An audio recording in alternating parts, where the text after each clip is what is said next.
all together, all together, wonderful too.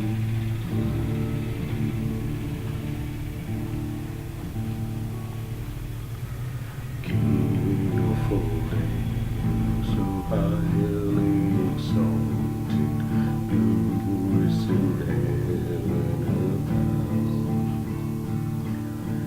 Hungry you came to the earth you created, all for our sake became.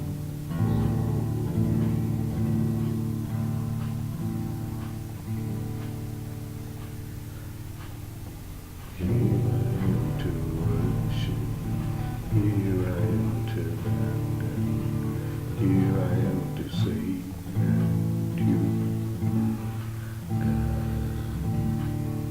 you're altogether lovely, altogether worthy, altogether wonderful to me. Here I am to worship, here I am to bow, here I am to say that you're my God. You're altogether lovely, altogether worthy, altogether wonderful to me.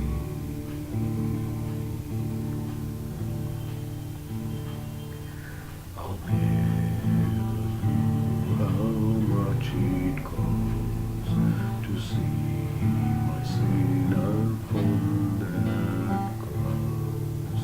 I'll never know how much it costs to see my sin upon that cross.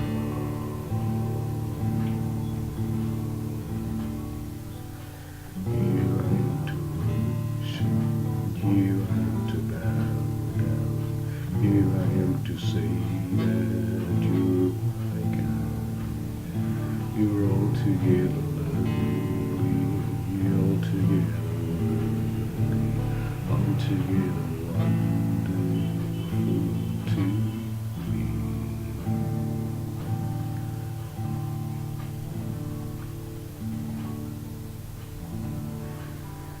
Here I am to worship, here I am to bow down, here I am to say that you're my God. You're altogether lovely, altogether worthy, altogether wonderful to me.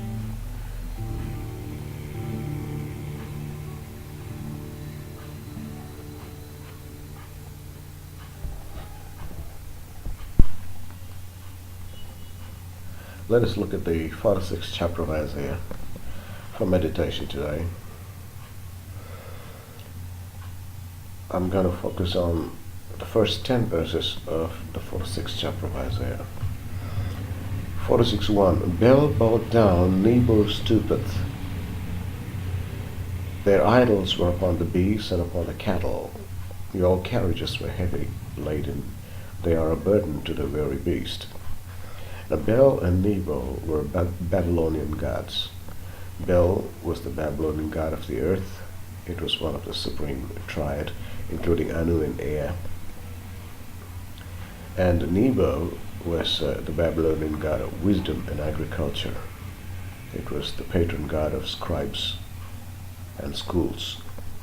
So these two were the chiefest gods of Babylon. And we know about the Babylonian Empire. It was a world-ruling empire. It was powerful in its day and its time. And this powerful empire, the people worshipped these two gods, and these two gods were laden on the beasts, and they were bowing and stooping. Now the gods were bowing and stooping. Why? Because their idols were heavy.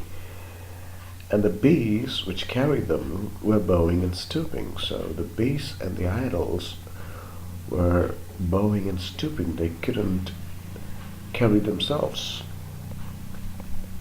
The idols couldn't carry themselves, and the beasts which were carrying the idols couldn't carry the idols either. Verse 2, they themselves are gone into captivity. They cannot carry themselves. They are too big a burden for the animals. And verse 3, hearken unto me, O house of Jacob, and all the remnant of the house of Israel, which are born by me from the belly, which are carried from the womb. Hearken unto me, he says. Why do you worship these idols which cannot carry themselves? Listen to me. Listen to me. You have been born by me. From the belly I have carried you. I've carried you from the womb. And I will carry you all through. To your old age, I am he who will bear and deliver, because I have made. Verses 3 and 4. So beasts which you try to carry upon the backs of the beasts cannot carry themselves. The beasts cannot carry the idols. But God says, well, I'm there to carry you. Who will you liken me to? And who will you make me equal to? Who will you compare me with, that we may be alike? People, they lavish gold out of the bag, and they weigh silver in the balance, they hire a goldsmith, and they make it a god. They fall down and worship a gold and silver image. And because the idols cannot carry the beast, they bear these idols on the shoulder and they carry him. They set him in his place and he standeth. And the idol, he cannot move. If somebody cries unto the idol, he cannot answer. He cannot save him out of his trouble.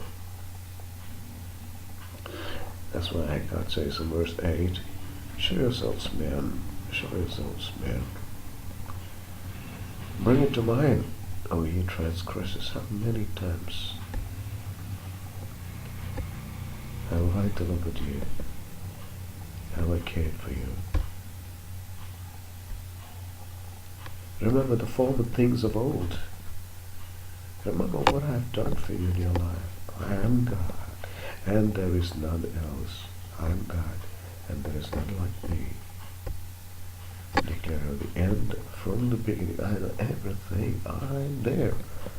I've always been. How things are to unfurl. I know and I've planned everything a long time ago. From ancient times of things that are not yet done, my counsel shall stand, and I will do all my pleasure. I am God, and there is none like me. You cannot compare me with anyone else.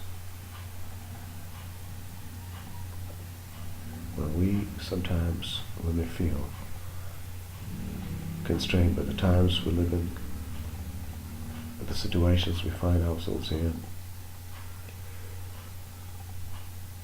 this is something which we can take to heart, which we have to bear in mind.